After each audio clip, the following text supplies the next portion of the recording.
Hello everybody, I'm Sarah, this is Adriana and we are Recorder Players.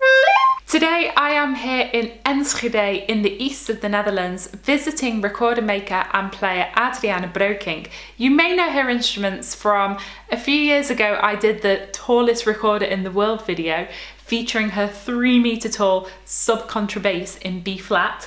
This one next to me is only a contrabass in F, so much smaller. And I've also talked about her dream flutes, the Droomfluiten made in collaboration with Mollenhauer, which I use with my students. Today I'm here to talk about her sound ideals, the new range of Eagle flutes that she's been developing over the past 12 years. And there's one that I'm going to play too. So I'm excited to take you with me through her workshops. Let's go.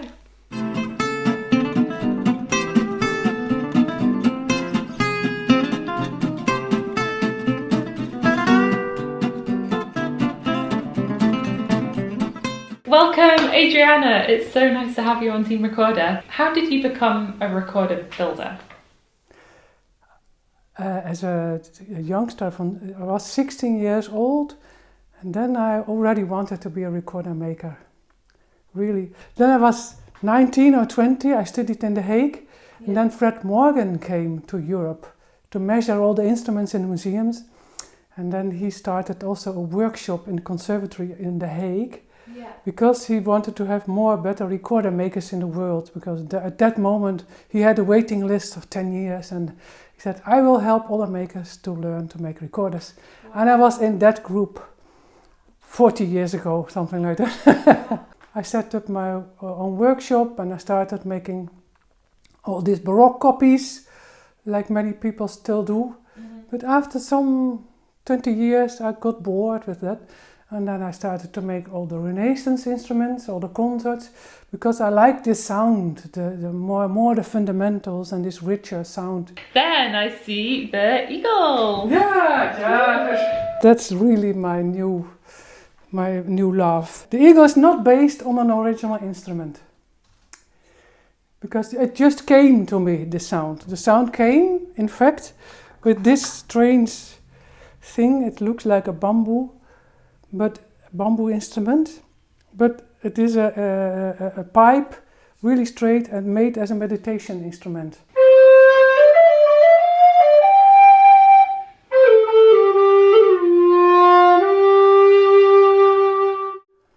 And then I made this. I thought, wow, this could really fit the sound of all the modern instruments. What we usually play also with modern instruments, they don't have this fundamentals, these low tones in the sound anymore. But this one you have it.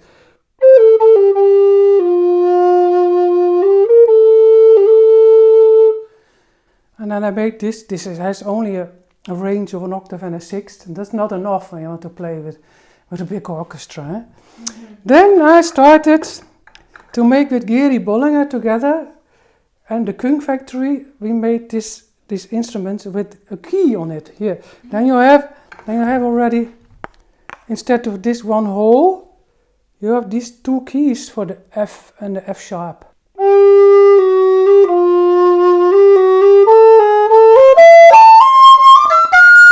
Now you have a bigger range. You have the normal Baroque fingering range. I have a Baroque instrument now here. You see the difference. It's incredibly narrow here, and because it's so conical. And then in 300 years ago they made it like this, because then you have the high notes in the system we are used to. Uh-huh. And I wanted to stay with that system because it's difficult to learn everybody other fingering system.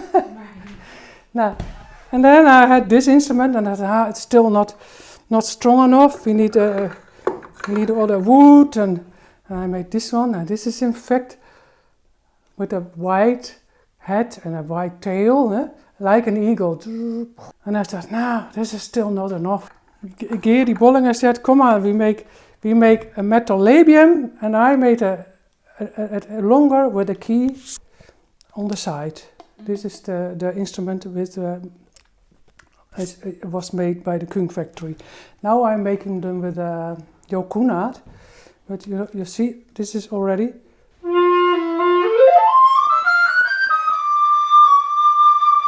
This is where you really you can use it with a big orchestra or a group, a large group with modern instruments.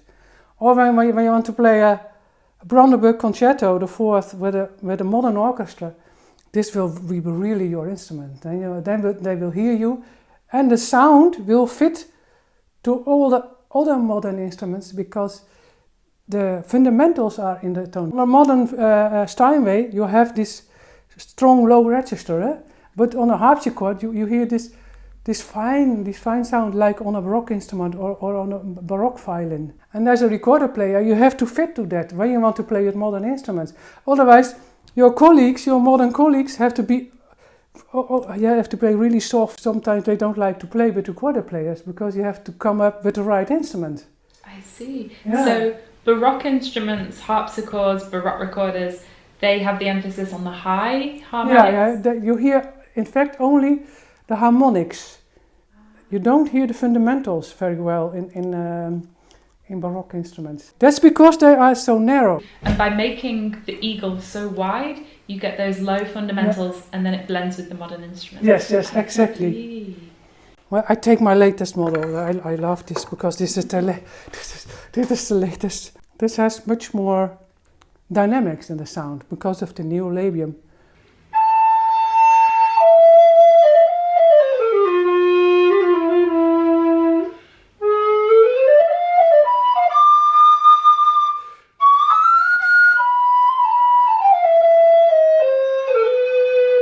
And on this instrument you have to play the low register strong, like a bass, and the high register light. It's still louder than the low register, but of course you can also play really loud.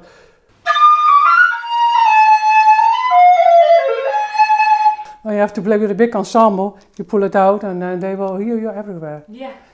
And the advantage of this labium is that you cannot blow the sound, you cannot damage the sound. And these flexible dynamics, so that's due to the very thin metal labium. Yeah, that's because of this metal labium.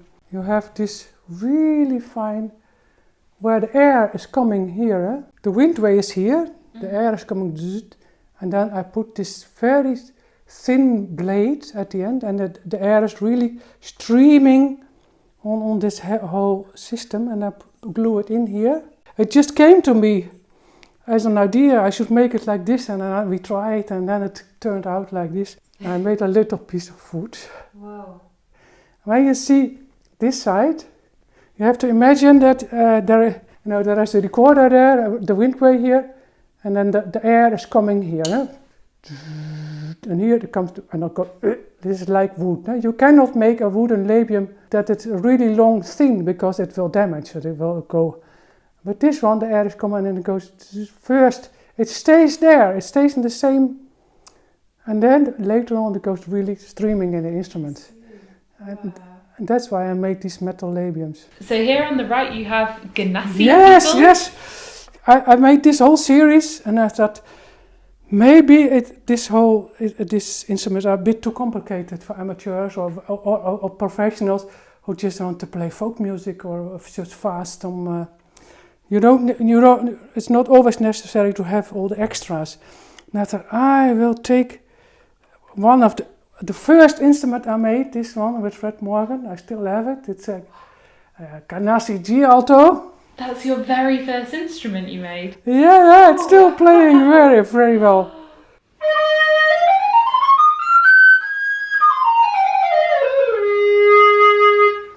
But as you know, the Ganassis, they play Ganassi fingerings. And I thought, that's for many people a bit complicated. And you don't have these half tones. And I think when you want to play modern music or with modern instruments, it's really practical when you have everything.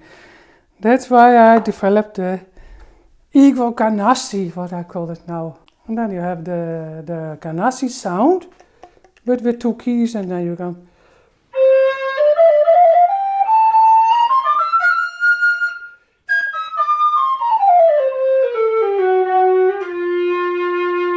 And the latest is the soprano.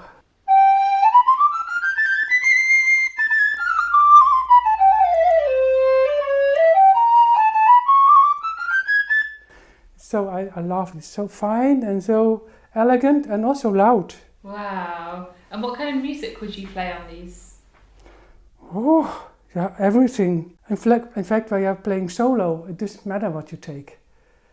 Only when you want to play with other instruments, you have to think about what will fit.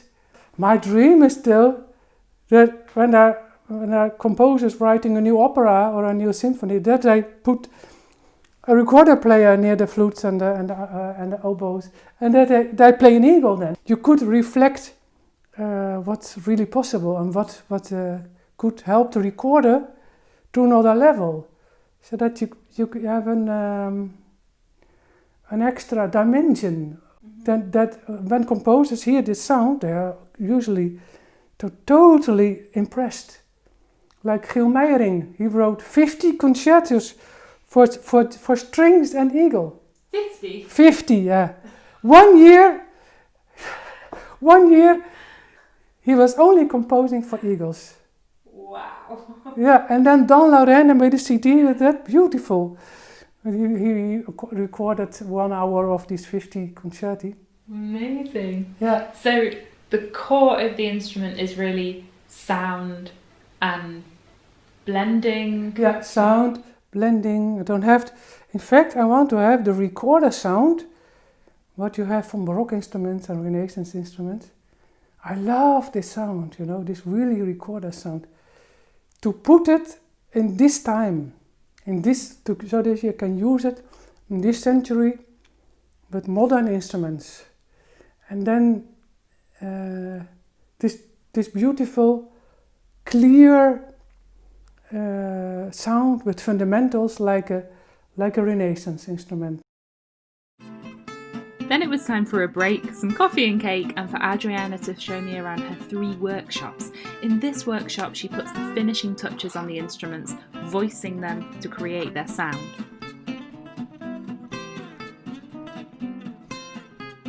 In here, she does the rough work, transforming blocks of wood into the shapes they need to be.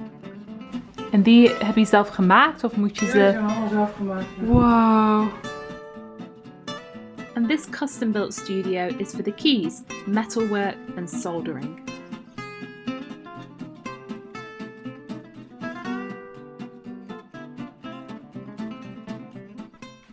So this is very exciting. Adriana is lending me this Eagle Alto and she has also adapted it for me. We're going to tell you more about that in a second, but first I'm going to play.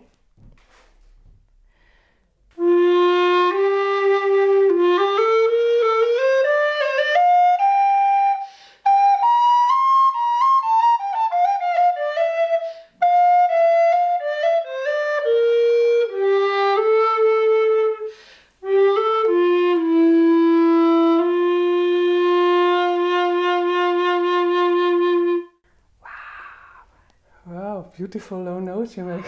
It feels like, wow. So there are a lot of adjustments you make according to the player. Yes, I try to adjust the instrument to the player. Also, I'm looking then at what breathing type he or she is, whether he is an inhaler or an exhaler, and how much speed he puts behind the sound, as I did for your instrument. Then you need an instrument which resonates by itself, which takes the air really freely, and also the finger holes, that they are more in one line, that you play like this, more straight. Yeah, I saw you on the clip, I thought she's really small. I have to make it. I have to make these holes also. This part I made a bit thinner, so the holes got smaller, and I made them a bit square. So now and Sarah came this morning. And I was so happy because she started playing tuk, and the fingers fall exactly where they had to be. It's amazing. It was so amazing how you did that. Oh wow, the way you adjusted it for me, it felt really natural. Yeah, and that's how it should be. Could you describe physically the difference between an inhaler and an exhaler, how that's built? And the way of blowing is the The wind. way of blowing is also different, because the inhalers, they inhale active with a lot of, and then the exhalation is passive. The air flows away by itself. But the exhalers, what they do the exhalation active. They do, all the muscles here and everything. That's why I make this entrance here a bit bigger, and for the exhalers here a bit smaller. So that an exhaler who wants to do, that in fact the air stops here already, because this is smaller. This will cost 10 more videos to explain it. It's really a new world, another world. This is a huge subject, but it's so interesting to think that all of these techniques, especially that I've been taught as this is the way to do it, there can be other ways too, and you can try them. And for me, I always thought you had to play completely loose with your lips, but when I make an embouchure, that has an effect on the sound, and it's an effect that sometimes I really like. So for me, it's really freeing to be able to play with those things. Yeah, that's my goal. So this was the visit to Adriana's workshop and seeing her Eagle recorders with this totally new approach to sound and design. Have you played an Eagle? If so, please leave it in the comments, because I'd love to hear your experiences as well. And I'll leave all the information as well for her website and where you can find recordings to listen to more of this instrument. As always, you can subscribe to my channel by clicking on my face down here in the corner. Over here is the Team Recorder Patreon, where you can choose to support the channel. And up here is a link to, of course, the 3-meter tall subcontrabass in B flat, because I know you want to hear how that sounds too. Thanks for watching and have a great day. Bye!